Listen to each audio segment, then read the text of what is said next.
job today, as I understand it, is to talk a little bit about the pain part. Dave, pain is getting a lot of press. One of the reasons is there's a lot of it, and many of our traditional approaches to pain, which are kind of linear, there's a cause, and we want to hit the cause. It doesn't always work with chronic pain, as you'll see here today. What I'm going to try to talk about, let's see if we can do it this way. Some purposes for today. Number one, explore some of these mechanisms and principles of pain that will guide to direct psychological treatments. We're going to talk about distinguishing between pain and suffering, which the brain does, and explore some of the potential, very briefly, of mindfulness. I'm going to give you just a little bit of data because Dr. Drescher is going to go in how to actually do that well. And finally, we're going to discuss some behavioral mechanisms of sleep. Now, you may wonder, why am I talking about sleep when I'm supposed to be talking about pain? It turns out that sleep is exceptionally important, and there's a whole bunch of things that can be done non-pharmacologically for that part. And those things also help the pain. This mind-body connection has become kind of a big deal these days. You may not know that that's actually what the brain looks like from a physician's point of view. What do mental factors have to do with mental illness? I got fascinated with all this stuff. Dr. Bateman and I are internists. And, we're kind of trained. The body is a machine. It's sort of like the engineer of medicine. You've got pressures and you've got pumps and you've got hormones. I did some studies in the internal medicine clinics up here at the U, where we screened everybody walking through the door for two things. One was any physical symptom bothering you a lot. Not just what they were coming in for, but anything in the last month bothered you a lot. And secondly, we screened for depression and anxiety.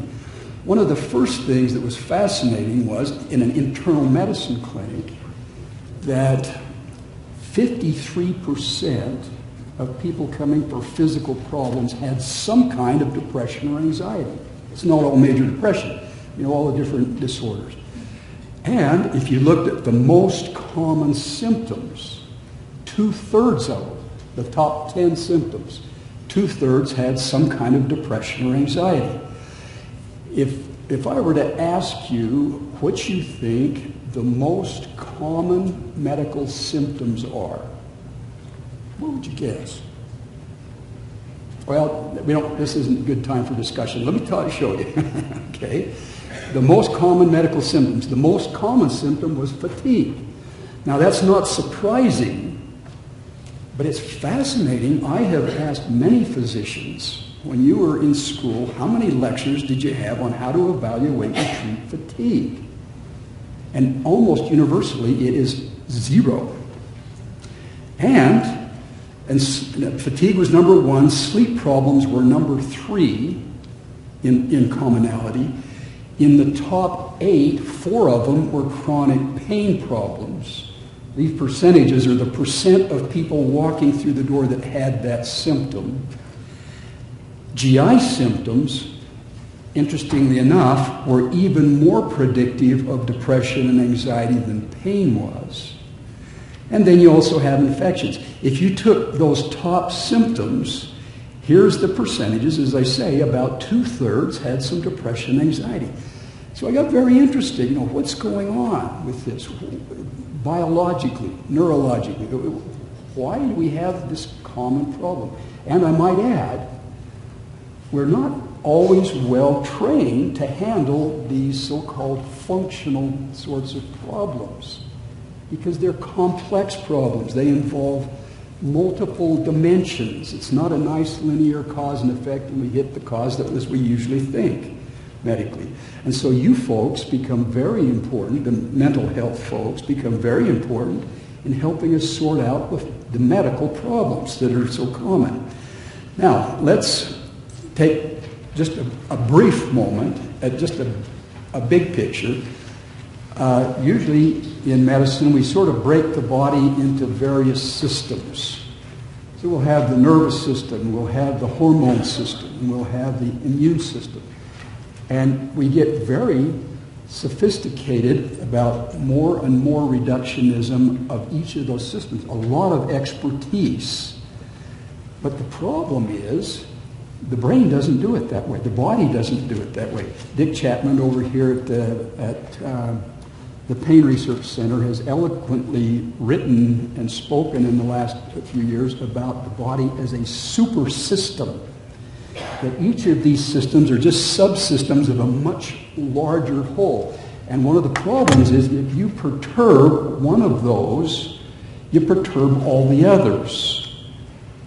It's not surprising to you that up here, the nervous system, the brain, the hypothalamus in the brain is the thing that monitors the hormones of the endocrine system and stimulates the pituitary to keep them in balance. Not too much, not too little. It's the brain that modulates the hormones. Sometimes less known is the way that the brain and nervous system modulates the immune system and vice versa. Those monoamine neurotransmitters that you're very familiar with, norepinephrine, dopamine, serotonin, have direct effects on immunity.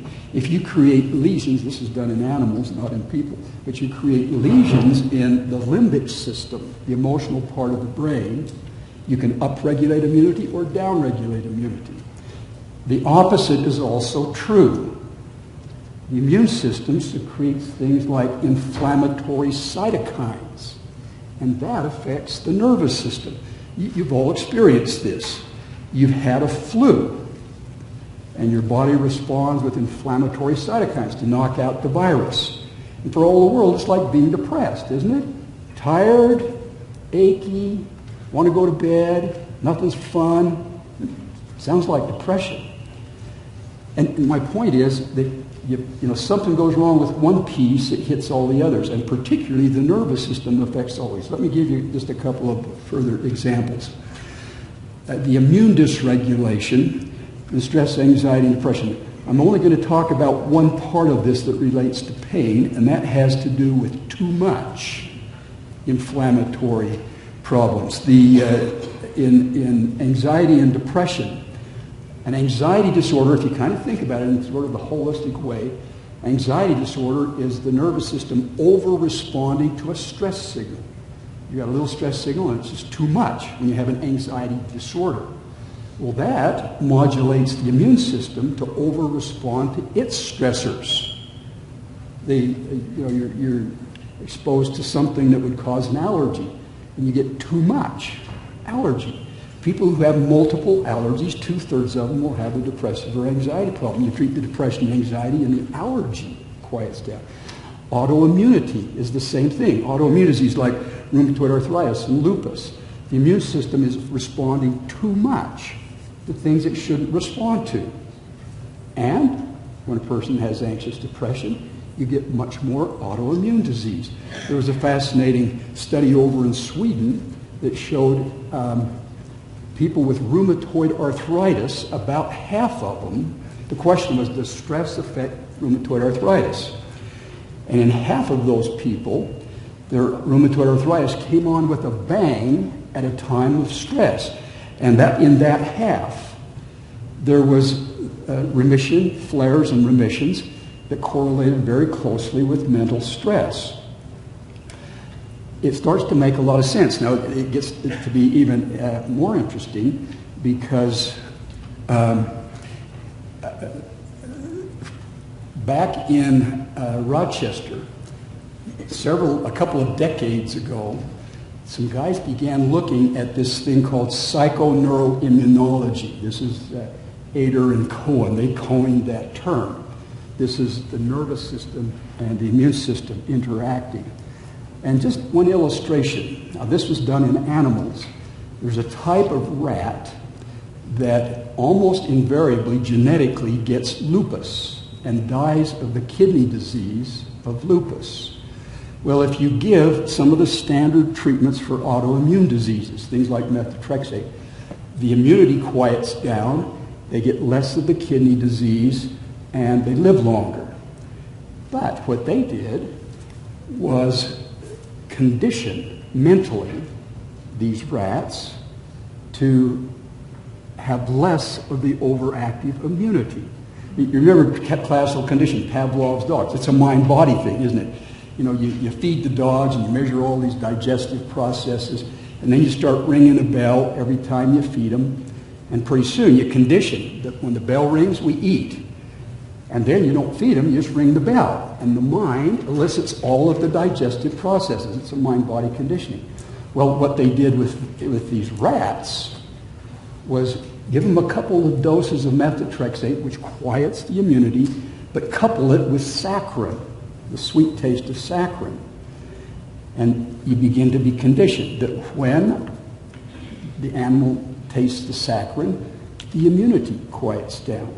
And so then what they would do is, after they conditioned them, was to compare giving them just saccharin to animals that were not conditioned that took the saccharin. And sure enough, the mental conditioning, the saccharin, quieted the overactive immunity, less kidney disease, and longer survival. So my point is that there's some fascinating possibilities of conditioning mental things that will affect these processes that can cause pain and inflammation and arthritis. We have different kinds of pain, and they're sort of represented here. For example, the second picture right there, OA, is osteoarthritis. That's what we would call a nociceptive pain. It's out in the tissue. You've got damaged tissue that's generating pain and sending signals in. And it's the kind of pain that frequently responds better to traditional pain pills, things like anti-inflammatories and opiates. And then the second one, you've got diabetic neuropathic pain. Now, neuropathic pain is where the nerve itself is the pain generator.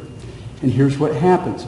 The nerve is oversensitive, constantly sending signals in, and then the second half of neuropathic pain, and this gets to be an important story in pain, the second half of neuropathic pain is where the nervous system winds up, starts becoming hypersensitive and over-responding to pain, where a little bit of pain is amplified to a lot of pain. And stuff starts to hurt that shouldn't hurt. Neuropathic pain, touch hurts. You just touch, but it shouldn't hurt. But a little stimulus, it's too much. It's kind of like that allergy or like that anxiety. It's too much going on. Fibromyalgia has a lot of interest, of course, in fibromyalgia. Fibromyalgia is like the second half of neuropathic pain. It's this wound up, hypersensitive, amplifying nervous system without the damaged neuron. The medications that work for fibromyalgia are frequently the ones that work for neuropathic pain. Fibromyalgia and neuropathic pain, this hypersensitive nervous system pain, usually does not respond very well to the typical analgesics like opiates and NSAIDs and anti-inflammatories, but responds, fibro and neuropathic pain, responds to medications that quiet the sensitization. Anticonvulsants, SNRIs, tricyclics, treat the sleep, and some other things. Okay, so we've got this sort of kind of a very central issue in a lot of pain is this central nervous system hypersensitivity. For example, if you take a person who has belly pain, who goes into a gastroenterologist, specialist, the GI specialist, what do you suppose the most common diagnosis is that comes out of a GI clinic? That's right, irritable bowel syndrome. Half of everybody who goes to a gastroenterologist has irritable bowel. Well, you do all the tests, colonoscopy, biopsy the colon, all the things we do. Nothing is positive on those tests. It's not a colon disease. It's a problem. Well, let me show you what it is.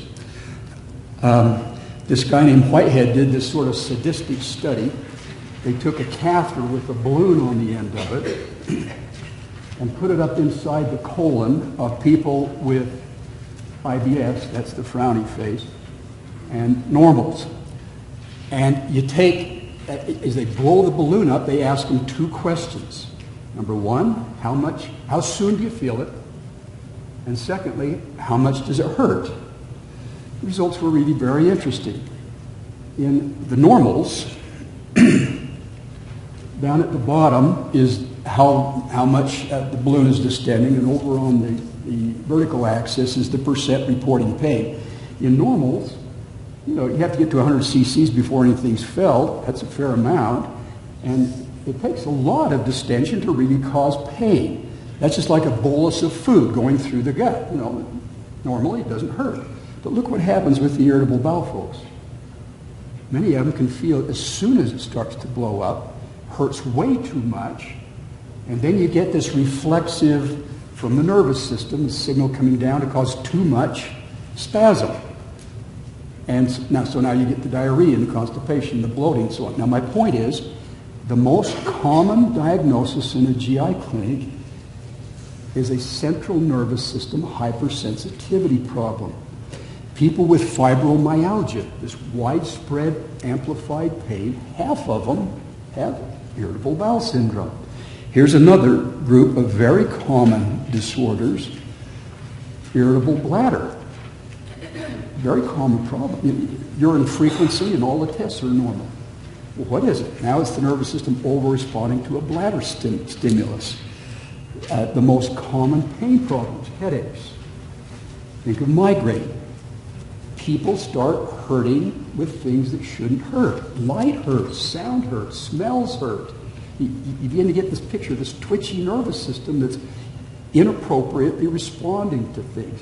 This is very common stuff, particularly in the pain world.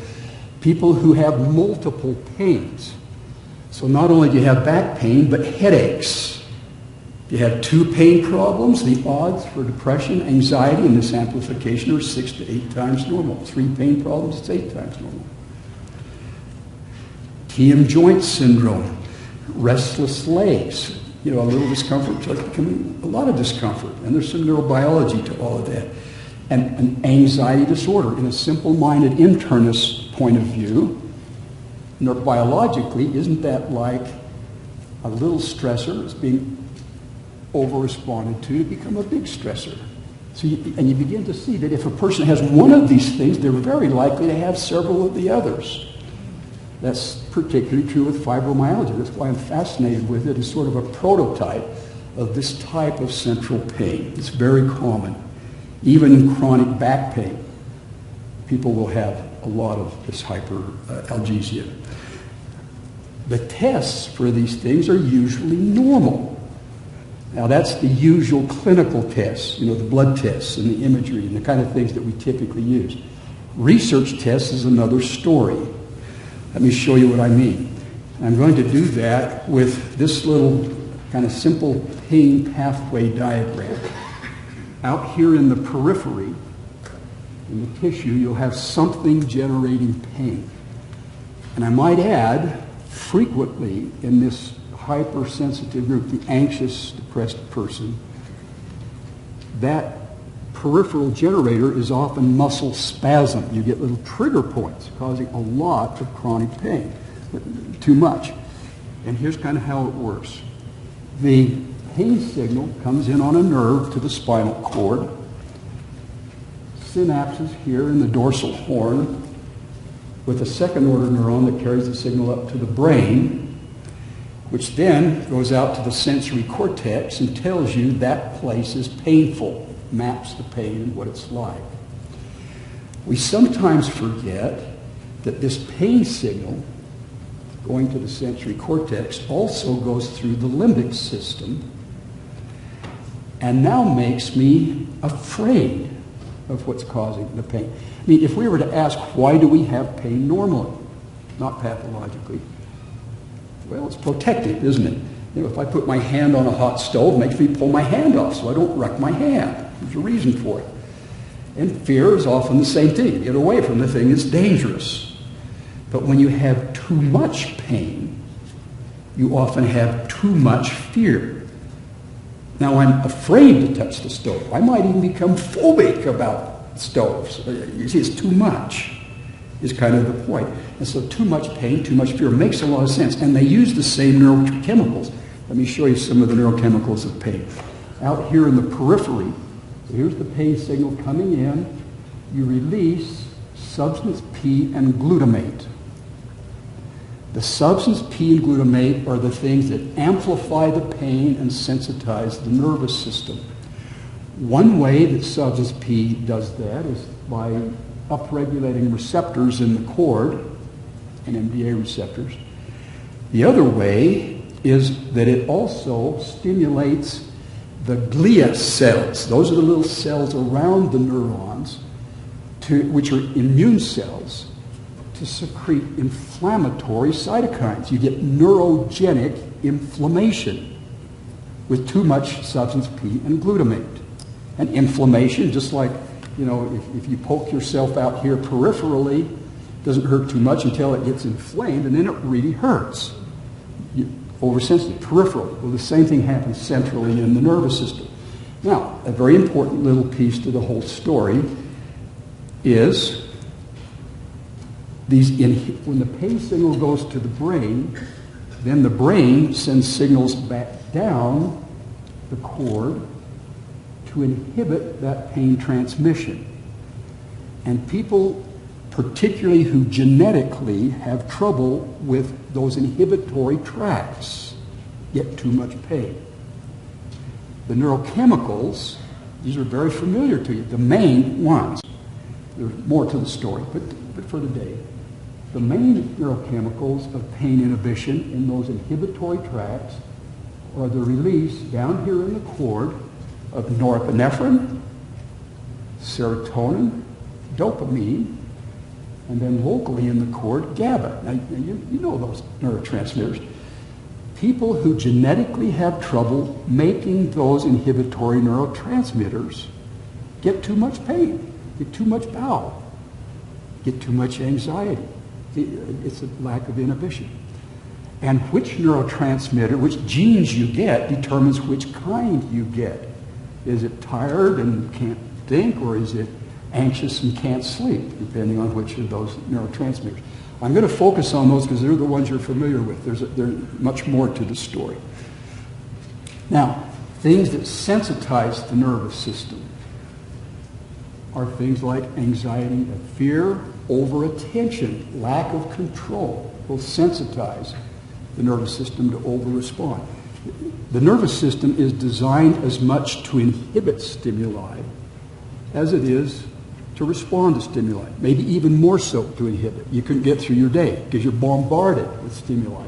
You've got to inhibit the unimportant stuff. If you're in let's say you're in a party and you're in a conversation, but there's lots of noise and music going on. But as you give complete attention to the conversation, what happens to the noise and music? It's inhibited, does it not? On the other hand, if I give my attention to all the noise and music, I lose the conversation. So my point is, where you give attention amplifies that signal and inhibits the rest, if inhibition works. So, one question that will come up is, where do I give my attention? Which do I want to amplify, the good stuff or the bad stuff? Another very little important piece is poor sleep. Poor sleep, you get loss of these inhibitory neurotransmitters, and the nervous system becomes twitchy and irritable. You've probably experienced this. You get sleep deprived for a couple of weeks and you get irritable, twitchy. So sleep becomes a very important part. The last half of what I'm talking about will be about the sleep. Desensitizers. So these are things that help the nervous system to start responding more appropriately to stimuli. Don't have a lot of time to explore all of this, but here's some interesting things. To be able to get calm, to be able to get at peace, loving relationships, supporting relationships, improve these neurotransmitters. I'll show you that in a moment. Sense of control. raises serotonin function. Touch raises those inhibitory things. There are a whole bunch of important things that you folks are familiar with. How to create transformation from the sensitizers to the desensitizers becomes important neurobiologically for these pain problems. Here's, I think, a valuable little chart that I won't describe how this data was generated, but just using those classical neurotransmitters for right now, this can help you without having to do a lot of sophisticated tests. Incidentally, let me go back just for a second. In people who have fibromyalgia, if we take cerebral spinal fluid off, now these are not typical clinical tests, but we take the cerebral spinal fluid off and measure these neurotransmitters, what you see is the substance P and glutamate, the ones amplifying things, run 3 to 5 times normal. They're high. The inhibitory ones, norepinephrine, dopamine, serotonin function, all runs low. Now those are not available tests, but they illustrate the point that there's a real neurobiology going on with all of this. Here's some of the symptoms that tip you off. Which ones of these neurotransmitters do I want to go after? If you have norepinephrine problems, you tend to get more fatigue and pain. Of those inhibitory neurotransmitters, norepinephrine is the most important for pain.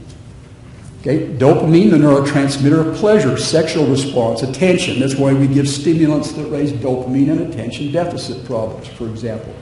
Serotonin is key in anxiety and sleep. And then these phenethylamines, these are like the body's natural speed, kind of acts like amphetamines to release these neurotransmitters. And so by the pattern of the symptoms, you can tell, is this more of a norepinephrine or a dopamine problem, or is it more of a serotonin problem? Medically, that can be very helpful in choosing which meds you use. You know, some of the old tricyclics, like desipramine, are very noradrenergic. One of the SNRIs, milnacipran, tends to be a little more noradrenergic than serotonergic. Some of the anticonvulsants will help quiet the anxiety and the sleep, but not so much the fatigue. So you can begin, thinking this through, figuring out which of those neurotransmitters approaches medically can be helpful. But here's an interesting little piece, and I wish I could develop this, but we can a little further if you want to. I can't tell you where all this comes from in detail because of time. Giving a person an internal sense of control raises serotonin function, kind of like an SSRI. Love and cooperation raises dopamine. So improving deep, connected relationships can be very helpful. I had a group of ladies that didn't ever write this up. They were all women, about a dozen, who had this whole syndrome, fibromyalgia, irritable bowel, migraine, anxiety, who came in and said, my symptoms are gone. I said, what happened? What did you do? And he said, I fell in love. Adoringly, passionately in love. Everything went away, and it begins to make some sense, effects on dopamine and serotonin. And then when their symptoms came back, a key question was, how is this new relationship going? Okay, you get the idea. Exercise, getting excited, turned on about something out there, purpose and meaning, making a difference. You watch some of these great volunteers out here. We really need to thank Mindy Stevens, who puts this together, gets excited about it, and that raises norepinephrine and dopamine and endorphins. Deep relaxation and mindfulness techniques improve the sleep, improve serotonin, showed to improve GABA, quiet this overactive sympathetic tone. So here's a little pattern. A sense of internal locus of control, loving, connecting relationships, purpose and meaning, mindfulness. Those can be goals in whatever therapeutic approach we're taking, whether it's medical or whether it's psychological, to quiet this overactive nervous system. A colleague of mine and I gathered hundreds of studies on mental effects affecting health, and with lots of data, boiled it down to 4 principles that have, mental principles that have significant impact on physical health. And here they are. You just saw them. An internal locus of control, sense of connectedness, purpose and meaning, and hope. Just a little caveat about the sense of control. This is not control over the world out there. It's control of me responding to the world. It doesn't control me, I do. To get out of victim mentality gives you, I can be the way I want with whatever is there, and draw on one's internal wisdom to be the way they want regardless. Has a very powerful effect on serotonin, for example.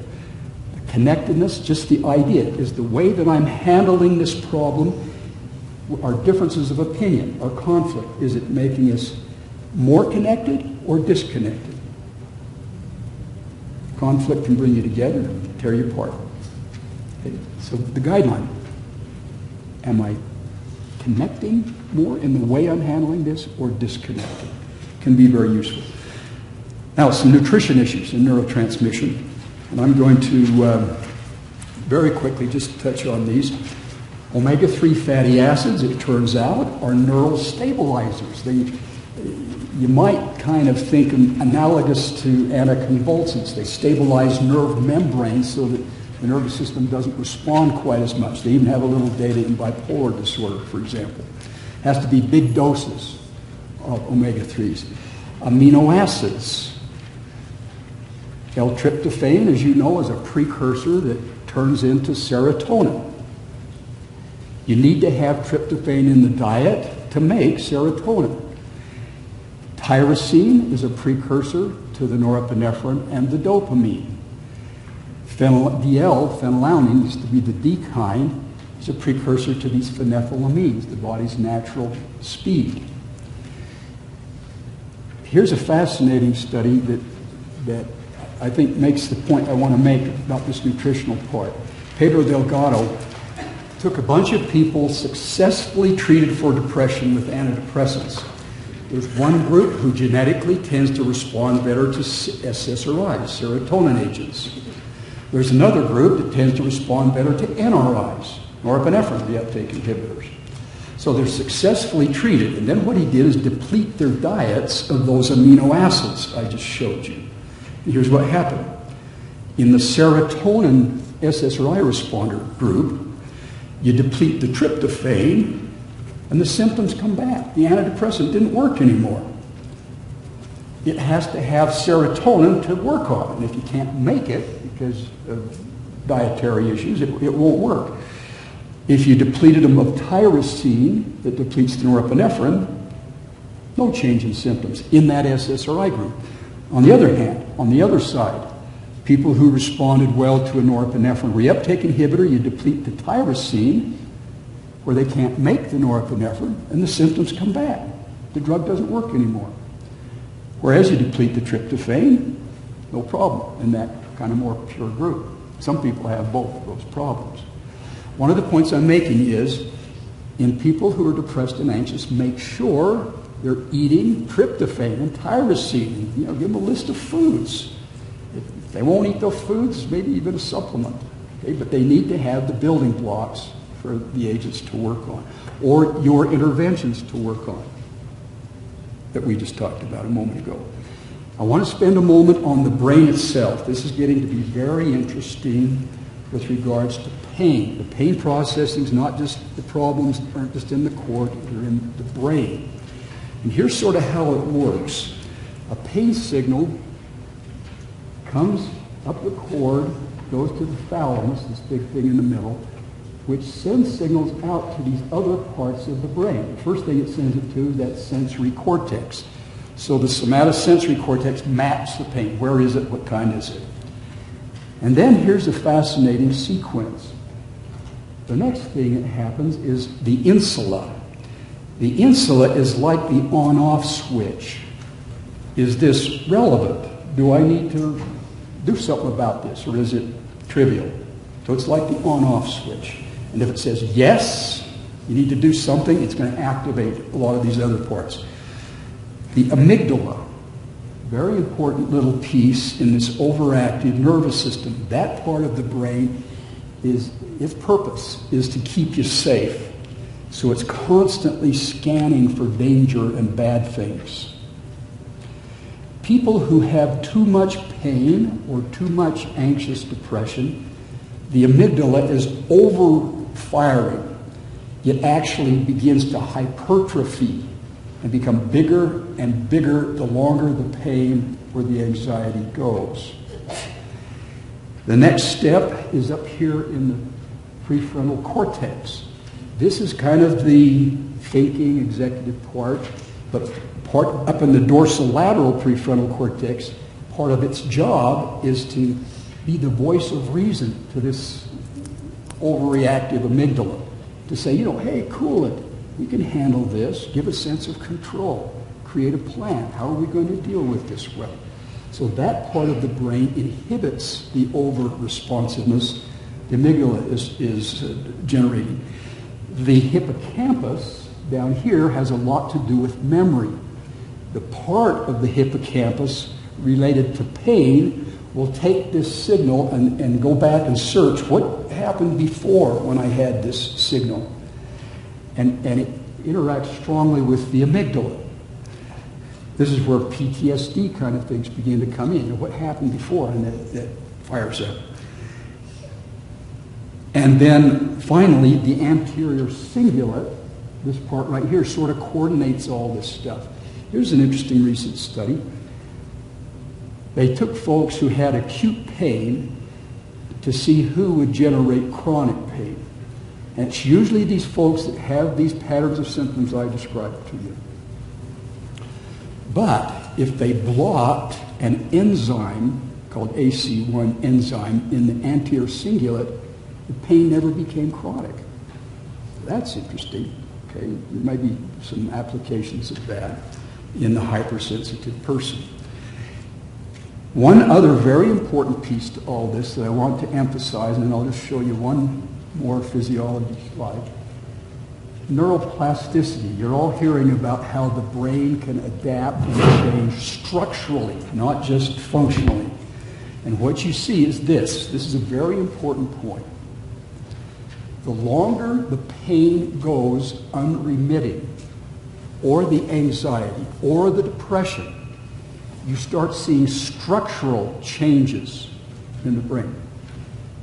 You'll see this amygdala overgrowing and over-responding. You'll see the dorsolateral prefrontal cortex, the voice of reason, shrink. And you'll see in the hippocampus, the non-pain parts of the hippocampus shrink. And so what you begin to see, a majority of people with chronic pain will often complain of trouble thinking and memory and attention. And some of that's these neurochemicals that I talked about, but some of it, the longer it goes, it becomes hardwired. And my point is, early is the name of the game in treating these things. You can turn it around when it's still neurochemical, but once it gets structurally changed, it's much harder to turn around. Let me show you one other quick little slide about how that happens. I'm not sure if this is in your handout, but it doesn't matter. This is a very recent study looking at a thing called GATA1. What GATA1 is... Oh, sorry, I'm getting away from the mic again. Okay, what this GATA1 is a transcription factor for genes. And in particular, it affects the genes that create all the receptors and the little dendrites on the neurons. Here's a neuron. Okay? I'm the cell body, and this is my axon. And out here you got the trees, where all these receptors for these neurochemicals are, little trees. And the GATA1 turns off the genes that make these little spines with all the receptors, and you begin seeing shrinking. Look at this right here. Over there. Okay, but maybe we come over here for a minute. So here's a nerve cell. You've got all this little tree out here of these, where all the receptors are. Here's a healthy person. In depression, you turn on too much of this GATA1 that suppresses the genes that make the neurons and the receptors. And what you see is, you can see it right there. See all these receptors and connections? And here's the one with depression. They begin to shrink. The dendrites start to shrivel up. Here's another illustration over here. See lots of connections. Get depressed and anxious, and you turn off the genes because of too much GATA1. There's another important piece to this, and that is that the anxious, depression, and pain inhibit a thing called brain-derived neurotrophic factor. It's kind of like the water or the food for neurons. You've got this neuron functioning, and it keeps the neuron healthy and functioning. And when you have chronic anxious depression and pain, you turn off the genes that keep that functioning, and you drive down the BDNF, and you start seeing shriveling of these dendrites, and if it goes long enough, you might even see death of the cell. And now you begin seeing changes in structure that I described in the brain. So the name of the game is early aggressive approaches multimodality, is the point with all of this. Here's one other kind of interesting little piece. Dr. Drescher is going to talk about mindfulness. But here's a study up in Montreal, and this has been confirmed in another place, that in chronic pain people, the sensory cortex can still feel the pain, but all of that limbic system begins to change. There's less fear about the pain. There's less pain memory. There's less dwelling on it, less appraisal of the pain. That is, less suffering. How much does the pain bother me? Is it in control of me, or am I in control of me? And mindfulness meditation begins to change the function of those parts of the brain. Also, for people who are good at it, you see decreased amygdala size. Remember, that's the part that's scanning for danger. And you see increased size in the prefrontal cortex. It's the thinking voice of reason. So this gets to be fascinating about mind-body connections. Here's one other quick little piece. If you take people who have acute pain and you do these functional MRI scans and you see the suffering part, the limbic part turned on a little too much, they are much more likely to develop chronic pain from their acute pain. So the stuff that you folks do that affects the limbic neurobiology can play a significant role in who gets chronic pain, but early's the name of the game. Fibromyalgia is very treatable early, and it's harder late when it becomes more hardwired. One very simple-minded form of mindfulness, Dr. Drescher will tell you much more sophisticated things when you get into meditation, but most of you are very familiar with progressive muscle relaxation. Mindfulness has a lot to do with awareness, going to the problem without judgment, without fear, and sort of bringing some transformation to it. Well, think of progressive muscle relaxation. Most of you are probably familiar with this. Let's just for a second do it a little bit. Okay, take your right arm, set things aside just for a second.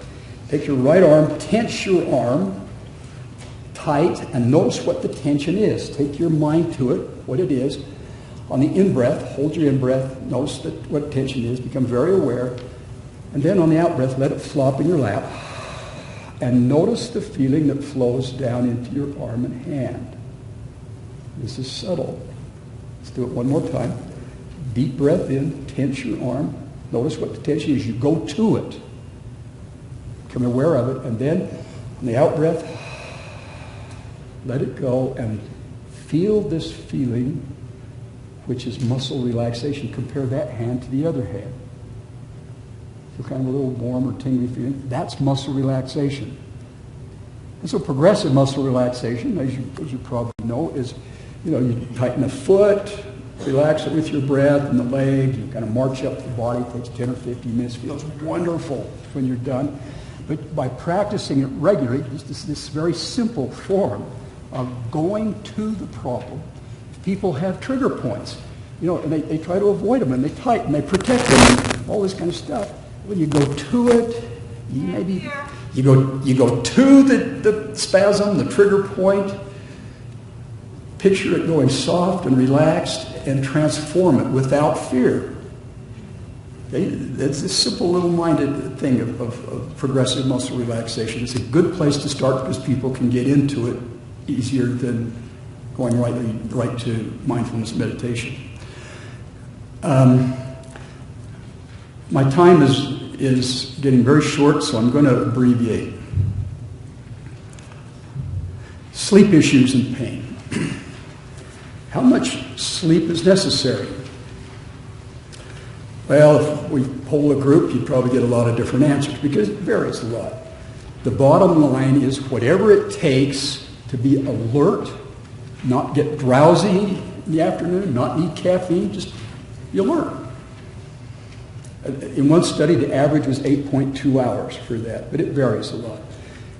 Here's another interesting thing. If you get 2 hours less than you need, so if you're an 8-hour person, you get 6. After about 2 weeks, you start getting all these symptoms of irritable nervous system, more pain, subtle symptoms of depression. 2 hours sleep, probably, you know, got a big event tonight, and I don't know, maybe it doesn't sound interesting. It almost sounds like anhedonia. Okay, and here's another interesting piece. We as a society now sleep about an hour and a half less than back in the 1920s. We're sleep deprived. Sleep deprivation also causes falls in those inhibiting neurotransmitters. Behavioral methods for sleep, they're shown to be effective in a sustained way in 2/3 or more of people with insomnia. This review, I think you have it in your reference, also describes behavioral methods for sleep effects on pain. I'm going to just summarize these rather quickly. The treatment of the insomnia depends on the pattern of the insomnia.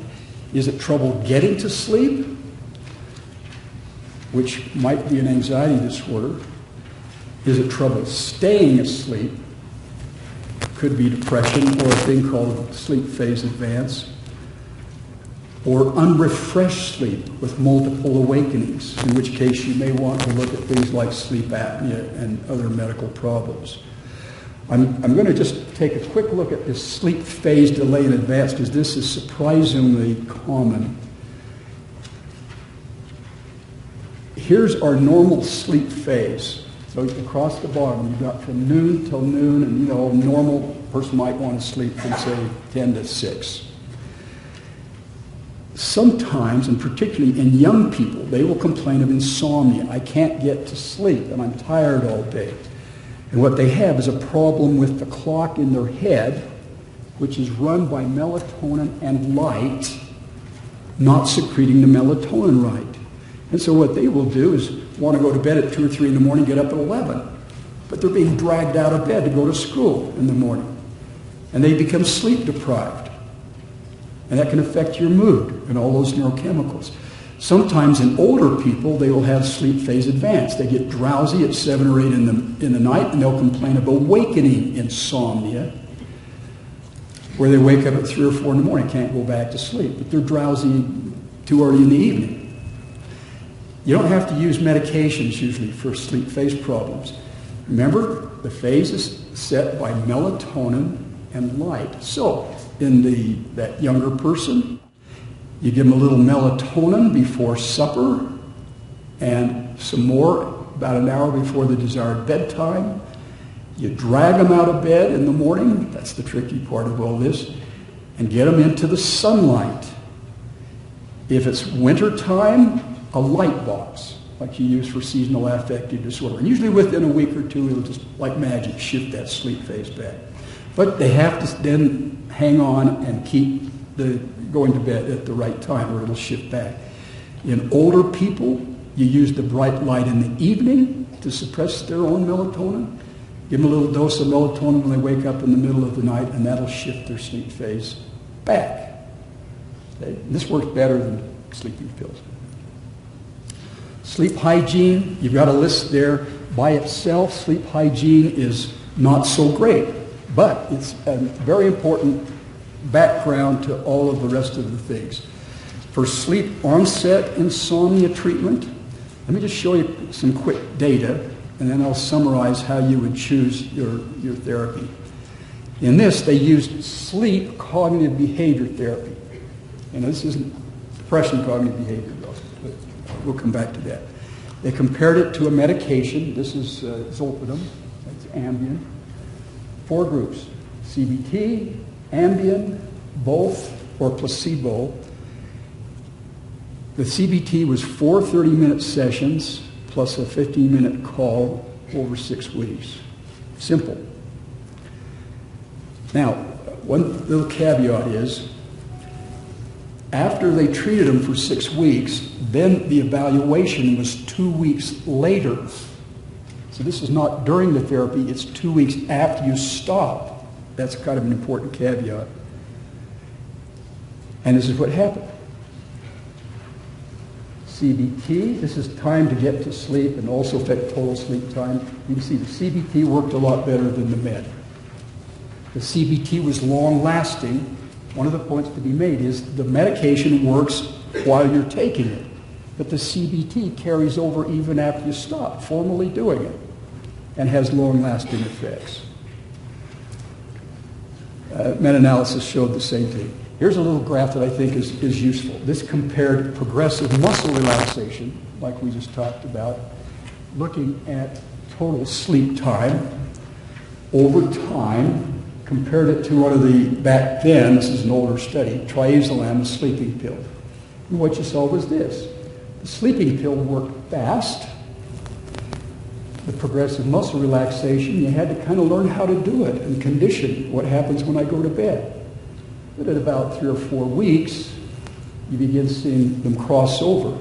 So many people are using something to condition what happens when you go to bed. With sleep problems, it's often conditioned. You know, what do you do when you go to bed? Well, I watch TV, I read, I try to go to sleep and try to do anything arousing. What you do is do nothing in bed except deep relaxation and sleep. So the pill may help you get to sleep. The muscle relaxation conditions that what happens when I go to bed is get deeply relaxed, fall asleep. After 2 or 3 weeks, you can often pull the pill off and carry on with something as simple as muscle relaxation. I think my time is up.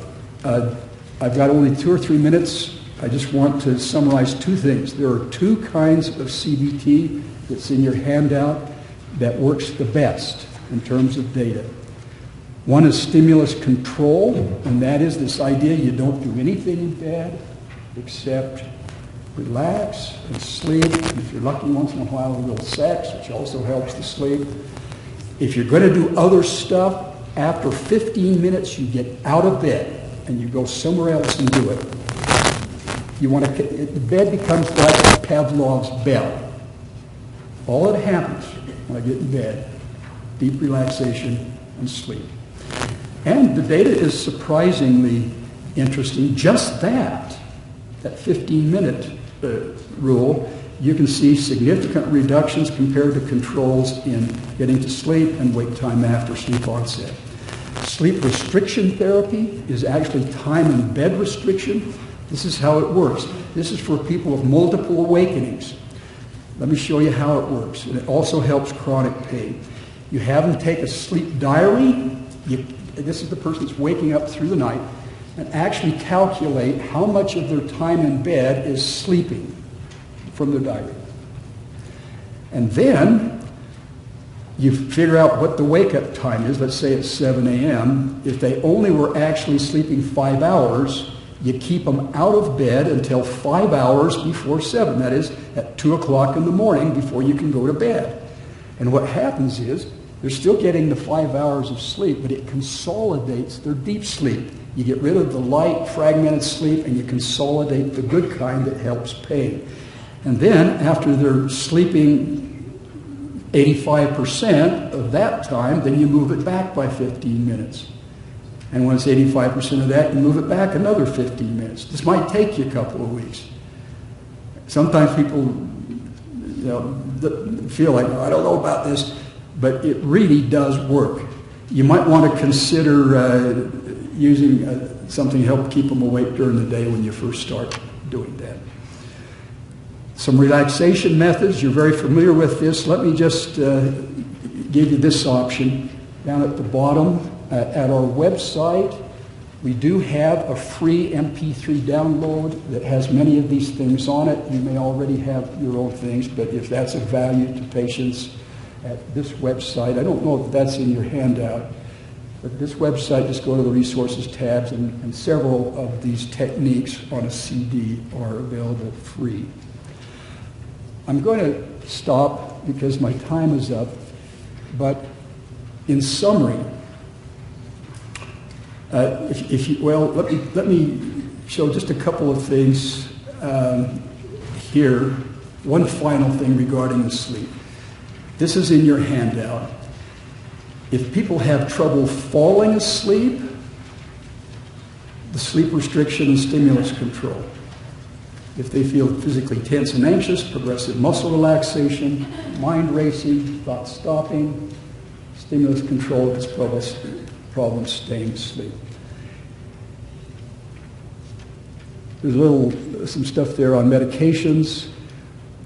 Pain deprivation increases pain sensitivity if the fatigue is actually drowsiness. Important to distinguish, is this exhausted fatigue or is it getting drowsy? If it's drowsy, it's usually a sleep problem. And remember to treat the underlying disorders.